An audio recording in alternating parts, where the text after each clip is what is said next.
The gavel hadn't fallen yet, but Claire Vance already knew how this was going to end. She stood at the front of the Harlow Creek courthouse, hands folded at her waist, back straight as a schoolroom ruler. Around her, the Sunday crowd pressed close. They had come from the church steps still warm with sermon, and now they filled every bench, every doorway, every inch of standing space. Their voices moved like water finding cracks. She stole from the Aldridge family. Caught with another man, they say. Boston trash is what she is. Claire kept her eyes on the judge. Judge Harlan Pruitt sat behind his bench with the comfortable authority of a man who had already been paid. His fingers rested on the gavel. His expression said the verdict was a formality. She had been in Harlow Creek for 6 weeks. She had taken the clerk position because it was the only work offered, because her money was nearly gone, and because the alternative was returning east to a city that had already decided who she was. She had filed land records, copied deeds, organized a filing system that had not been touched in 4 years. She had done the work cleanly and without complaint. None of that was on trial today. What was on trial was a letter. It was written by Mr. Edmund Aldridge of Boston, Massachusetts. The letter detailed the crimes of Claire Vance. She was formerly of the Vance family of Beacon Hill, but was currently employed as a municipal clerk in the territory of Wyoming. The letter described theft. It described moral failing. It described a woman who had disgraced a good family and fled west to escape justice. Every word of it was a lie. But lies, Claire had learned, traveled faster than truth and arrived better dressed. Miss Vance. Judge Pruitt's voice carried the particular satisfaction of a man delivering bad news he had been looking forward to. The evidence presented, the courthouse door opened. It did not creak. It did not swing. It was pushed open with the flat of a hand, and it struck the wall with a sound like a rifle shot, and every head in the room turned at once. Silas Cole walked in. He was tall enough that the doorframe barely cleared his hat. His duster was dark with road dust, and something darker at the left shoulder that no one looked at directly. His spurs rang against the floorboards with each step, a slow and deliberate sound that filled the silence the crowd had suddenly created. He did not look at the judge. He did not look at the crowd. His one visible eye swept the room with the flat efficiency of a man cataloging threats, and then he walked forward. The crowd parted. Not quickly, not dramatically. They simply moved, the way water moves around stone, because the alternative was to stand in his path, and no one in Harlow Creek was willing to do that. He stopped beside Claire. He was close enough that she could feel the cold coming off his coat. He smelled of leather and wood smoke, and something sharp she couldn't name. He removed his hat with one hand. The other hand rested at his side, near the holster, fingers loose. He looked at Judge Pruitt. "No one touches the woman working in my office," Silas said. His voice was low. It did not need to be loud. "She stays under my protection." The judge's gavel hand did not move. The room did not breathe. Pruitt's throat worked once. He looked at Silas Cole, and then he looked at the letter on his bench, and then he looked at the crowd as if searching for someone to tell him what to do. No one offered. Pruitt cleared his throat. "The matter may require further review." "It does," Silas said. He put his hat back on. "We're done here." He turned and walked toward the door. He did not look back at Claire. He did not gesture for her to follow. He simply walked, and the crowd parted again, and after a moment Claire picked up her satchel and followed him out into the cold Wyoming morning. Behind her, the whispers started immediately. She did not look back at those either.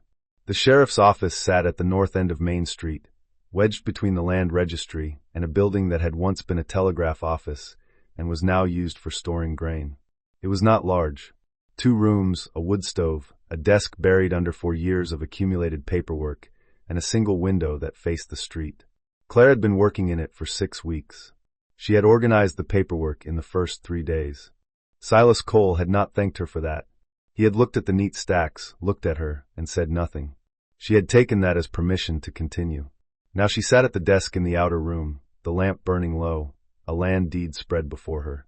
"The railroad found a loophole in the old land surveys," Claire said, turning the deed toward the lamplight. "Most of the ranchers won't see it until the railroad owns half the valley." Silas sat near the stove with a bridle across one knee. The leather creaked under his knife. "Can you stop it?" "I think so." Claire traced the faded survey line with one finger. "If I rewrite the filings before Friday." The fire had burned low again. Cold crept through the floorboards. Silas looked up briefly. His gaze moved from the paperwork to her hands. "You've lost feeling in your fingers." "I'm fine." He didn't argue. He stood, crossed the room, and pulled the heavy wool blanket from the back of his chair. For a second Claire thought he meant to hand it to her. Instead, he stopped behind her. The blanket settled over her shoulders. His knuckles brushed the edge of her collar while he adjusted the wool against the draft coming through the window frame. Claire went very still. Silas stepped back immediately. "Finish it tomorrow," he said. It was the first time he had used her name without formality. Claire. The room felt strangely quiet after that. She looked down at the papers again, though the words had blurred slightly. Silas returned to the stove and picked up the bridle. The knife resumed its slow, steady rhythm against the leather. Outside, wind rattled the sign hanging over Main Street. Inside, the fire burned low, the lamp flickered softly, and for the first time since arriving in Harlow Creek, Claire realized she no longer felt entirely alone. The Harmon visit did not go well. Bud Harmon was 62 years old, had worked his land since before Wyoming was a territory, and had approximately no interest in being told by an Eastern woman that his deed was wrong. He stood in his doorway with his arms crossed, and his expression fixed in the particular stubbornness of a man who had survived too much to be frightened by paperwork. "My deed's been filed since 1868, he said. "Nobody's touched it." "That's the problem," Claire said. She held the document out. "The creek boundary. I know where my creek is." "The railroad surveyors know where it was," Claire said. "In 1868. Before it shifted." She kept her voice even. "Mr. Harmon, I'm not questioning your ownership. I'm telling you that the railroad's lawyers will question the registration, and if you don't file an amendment before they submit their survey report, you will spend the next 2 years in a territorial court trying to prove what you already know." Harmon looked at the document. He looked at Claire. He looked past her at the road, as if hoping someone more trustworthy might appear. "Why does the sheriff's clerk care about my deed?" he said. "Because 4 other families in this valley have the same problem," Claire said. "And because no one else has read the railroad's acquisition filings." A long pause.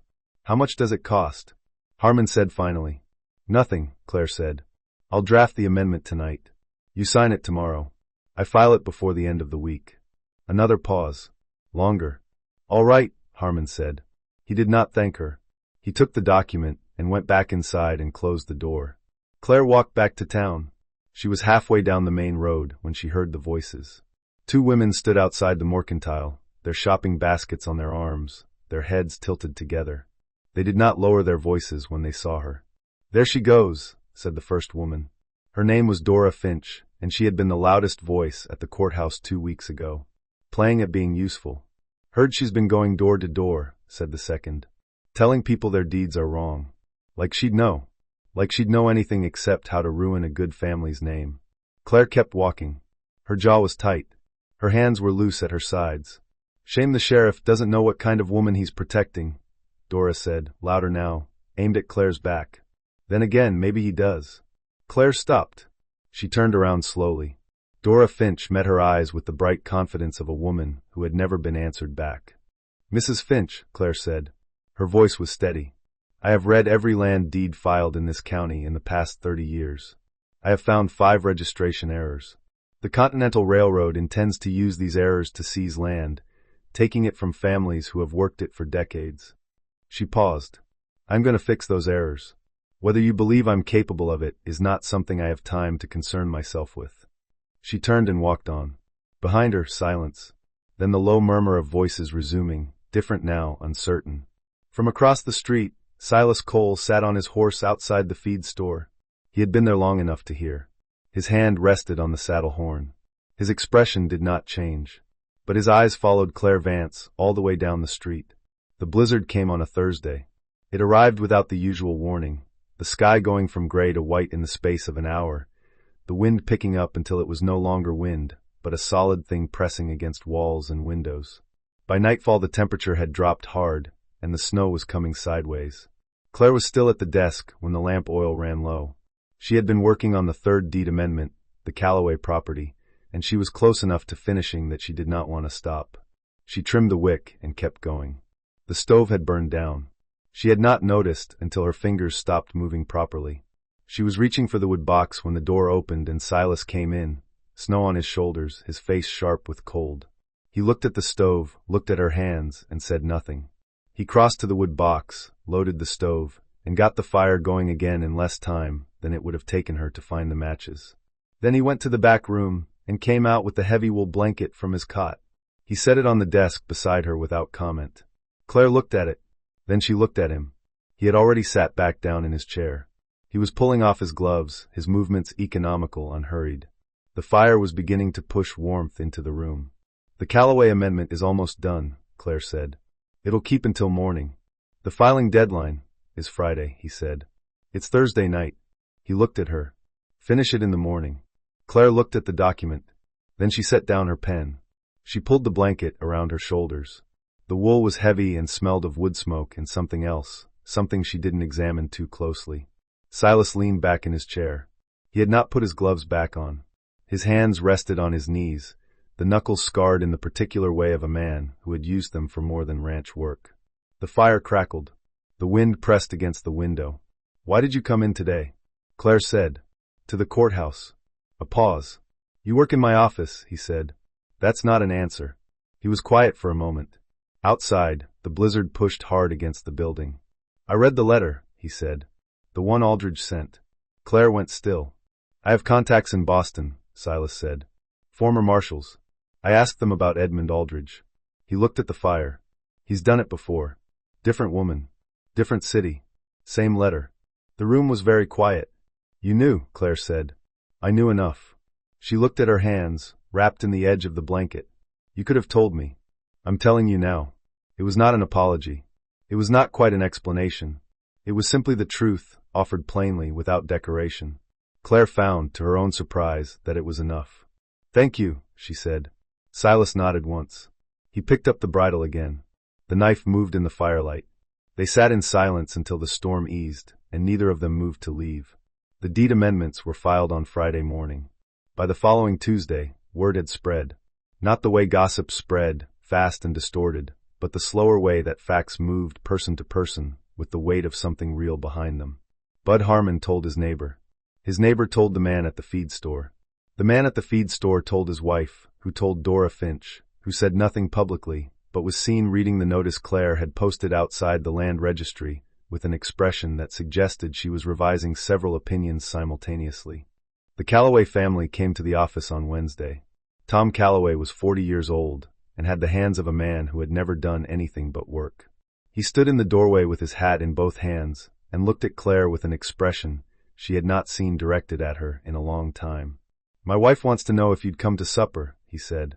"Saturday, if you're free." Claire looked up from the desk. "We'd be grateful," Tom said. "Is all."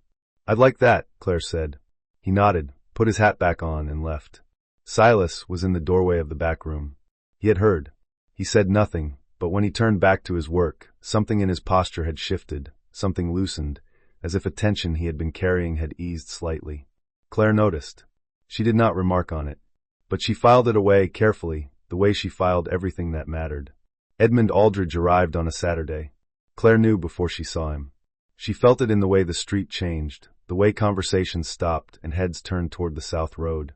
She was coming out of the mercantile with a paper-wrapped parcel when she heard the horses, and she looked up, and there he was. He was exactly as she remembered.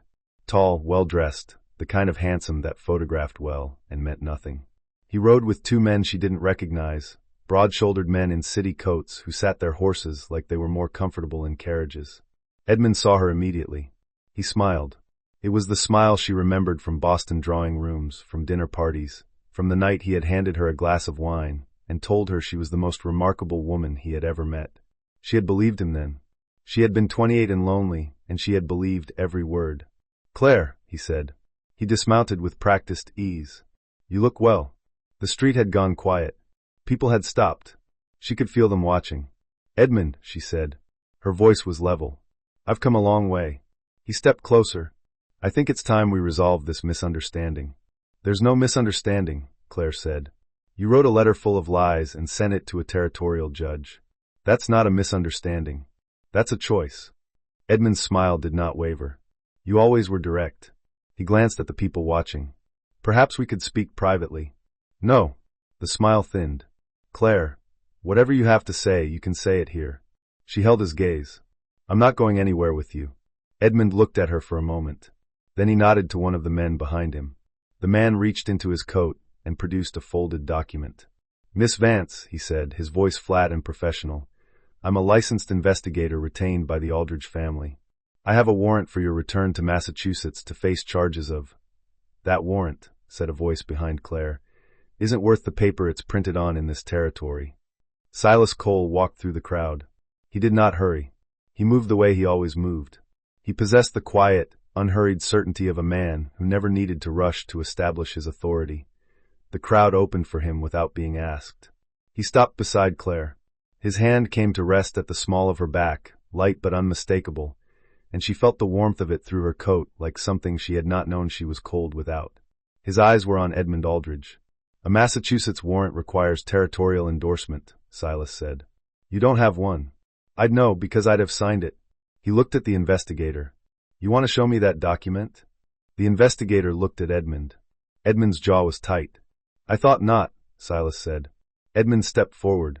"This woman stole from my family." You came all the way from Boston for this?" Silas said. His voice was quiet. It was always quiet. That was what made it dangerous. To humiliate a woman already surviving better than you ever could? The street was absolutely silent. Edmund's face had gone red. "You don't know what she—" Silas took one step forward. His hand moved from Claire's back to his side, and his fingers found the strap of his holster, and the investigator behind Edmund took an involuntary step backward. "She stays," Silas said. "Dash, now move." Edmund Aldridge looked at Silas Cole for a long moment. He looked at the crowd around them, the faces watching, the silence that had replaced the whispers. He looked at Claire, who had not moved, who was standing straight and still with her hands at her sides and her chin level. He looked back at Silas. He mounted his horse. The two investigators mounted without a word. Edmund looked down at Claire from the saddle. Something moved across his face, something that might have been regret or might have been calculation. "This isn't finished," he said. "Yes," Claire said quietly, "it is." He rode south. His men followed. The crowd did not move for a long moment. Then someone exhaled.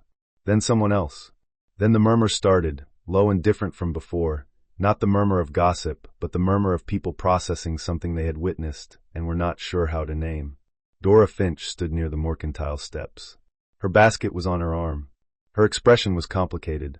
Tom Calloway stood near the feed store. He looked at Claire and nodded once, the way men nodded when they meant something they couldn't say. Claire felt Silas's hand return to her back, steadying brief. She breathed. That night, Silas came back to the office late. Claire was still at the desk. She had not been able to work. She had been sitting with the lamp burning and the last deed amendment in front of her, not reading it, just sitting. She heard his boots on the steps. She heard him stop outside the door. He came in. He did not take off his coat. He stood in the middle of the room and looked at her with an expression she had not seen on him before, something unguarded, something that had not been there this morning. "You all right?" he said. "Yes," Claire said. Then, more honestly, "I don't know." He crossed to the desk. He did not sit. He stood beside her, close enough that she could see the scar at the edge of his jaw, the one she had never asked about. "He won't come back," Silas said. "You don't know that. I know men like him." His voice was flat. "They rely on the target being alone. On no one standing up." He paused. "He knows that's not the situation here." Claire looked up at him. "Why did you do that? Today?" Silas was quiet for a moment. "Because it was right," he said. "That's not all of it." Another pause. Longer. "No," he said. "It's not." He reached out and picked up her hand from the desk. He did it the way he did everything, without hesitation, without asking, but not roughly. His thumb moved across her knuckles, across the small cuts the paper had left, and his expression was the same expression she had seen once when he looked at an injured horse, careful and furious at once. "You've been working yourself to the bone for people who called you a thief 2 weeks ago," he said. "They needed help. They did." He looked at her hand. "Doesn't mean you owe them everything." "I know what I owe," Claire said quietly. "And what I don't." He looked at her then. Really looked, the way he rarely did, directly, without the careful distance he usually kept between himself and everything that mattered. "I know," he said. "That's why I'm saying it." He set her hand down. He stepped back. He went to the stove and checked the fire, and then he sat in his chair and picked up the bridle, and the knife moved in the lamplight, and neither of them spoke again for a long time. But the distance between them was different now. Smaller. Warmer. And Claire Vance, who had learned not to trust warmth, found that she was not afraid of this one. The ambush happened on a Wednesday. Silas had ridden out to the Harmon property to check on a fence dispute that had been simmering for 2 weeks. He was supposed to be back by supper. By the time the lamp oil burned low and the street outside had gone quiet, Claire knew something was wrong. She was at the door when she heard the horse. He came in through the back, which meant he had come around the long way, which meant he had not wanted to be seen on the main street. She heard the horse stop, heard the slow, careful sound of a man dismounting who was trying not to show how much it cost him. She had the lamp lit and the door open before he reached the steps. He was holding his left side. His coat was dark and wet, and she did not let herself think about what that meant until she had him inside and sitting and the lamp close enough to see. The cut was long and deep, along the ribs, the kind of cut a knife made when the man holding it knew what he was doing. "How many?" Claire said. "3. His voice was steady. Harmon's fence dispute was a distraction. "Aldridge's men?" "Probably." He looked at her. "I handled it." "I can see that," Claire said. She went to the cabinet where she kept the medical supplies she had quietly assembled over the past month, because she had understood from the beginning that this was not a safe town, and this was not a safe job, and preparation was the only kind of control she had. She brought the bottle of whiskey, the needle, the thread, the clean cloth. She poured whiskey over her hands. She poured it over the wound. Silas made no sound. She threaded the needle in the lamplight, her hands steady. "You don't have to," he started. "I know," she said. "Hold still." She worked carefully, the way she did everything, with full attention and no wasted motion. The wound was clean, which was something. She closed it in small even stitches, the way her mother had taught her, the way she had practiced on leather before she ever used it on skin. Silas watched her face while she worked. She could feel his gaze, but she did not look up. When she tied off the last stitch, she pressed the cloth against the wound and held it there. His hand came up and covered hers, not to move it, just to hold it in place. His grip was tight, not painful, just certain. She looked up. He was looking at her with that unguarded expression again, the one she was beginning to recognize, the one that appeared only in moments when his guard had been stripped away by pain or exhaustion or something he could not control. "Claire," he said. It was the first time he had used her name. She did not move her hand. She did not look away. "I'm here," she said. His grip tightened once, briefly, and then eased. He exhaled. His eyes closed for a moment, and when they opened again something had settled in them, something that had been restless for a long time. "I know," he said. The last deed amendment was filed on a Friday morning in November, 3 weeks after Edmund Aldridge rode south and did not return. Claire stood outside the land registry and looked at the notice board where the amended registrations were posted, 5 of them clean and official, the surveying errors corrected, the boundaries redrawn, the family's claims secured against the railroad's lawyers for the foreseeable future. Tom Calloway came out of the registry behind her. He stood beside her and looked at the notices. "My grandfather filed that original deed," he said. 1868. He was 23 years old. "I know," Claire said. "He'd have lost it." Tom was quiet for a moment. "We'd all have lost it." Claire folded her hands. The morning was cold and clear, the sky the particular blue that only appeared in Wyoming in November, sharp and deep and endless. "You saved this valley," Tom said. "I filed some paperwork," Claire said. Tom looked at her. "Miss Vance," he said, and then he stopped and started again. "Mrs." He stopped again, uncertain. "Claire," she said. He nodded. "Claire." He put his hat back on. "You belong here. Whatever anyone said before. You belong here." He walked away down the street. Claire stood for a moment longer, looking at the notices. Then she turned and walked back toward the sheriff's office. Silas was on the steps. He had been watching. He did not pretend otherwise. She stopped in front of him.